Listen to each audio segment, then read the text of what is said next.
Akala ko ba most awaited yung apology ni Angel.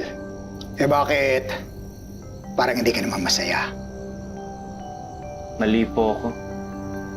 Hindi pala lahat ng tao masama. Kagaya ni Angel, marunong magpakumbaba at humingi ng sorry. At saka hindi ba gusto mong magpakatao?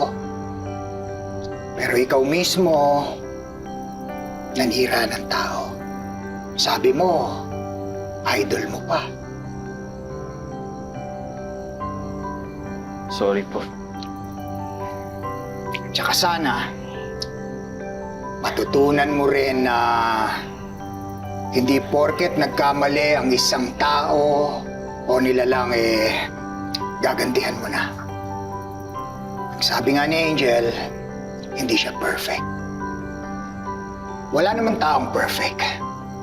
Kahit tayong mga kapre, ang kaibahan lang natin meron tayong powers. Pero hindi natin dapat gamitin ito para makasakit o makapanira ng iba. Kung gusto mong maging tao, tularan mo ang mga mabubuti sa kanila. Huwag kang masasama.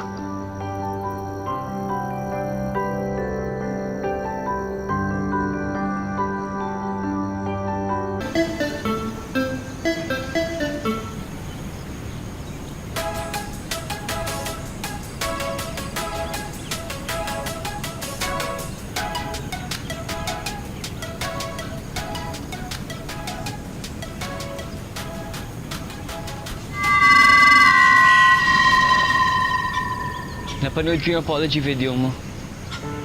Kapre.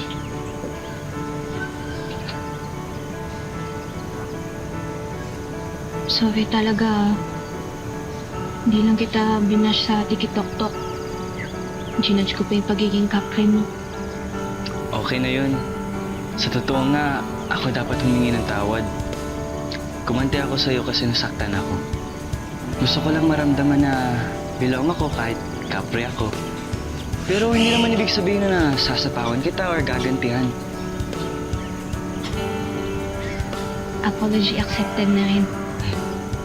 From now on, magiging responsable na talaga ako sa paggamit ng social media ko. Tama. Hindi na ako magsispread ng hate or hindi na ako mangbabash. Magsispread na lang ako ng good vibes tsaka support sa ibang tao. Yes, maganda yan. Pero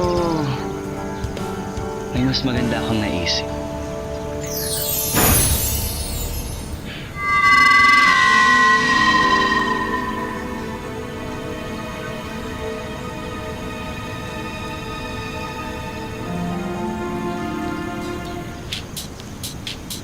Ayan, makakasayaw ka ng maayos. Wow! Thank you! Thank you talaga!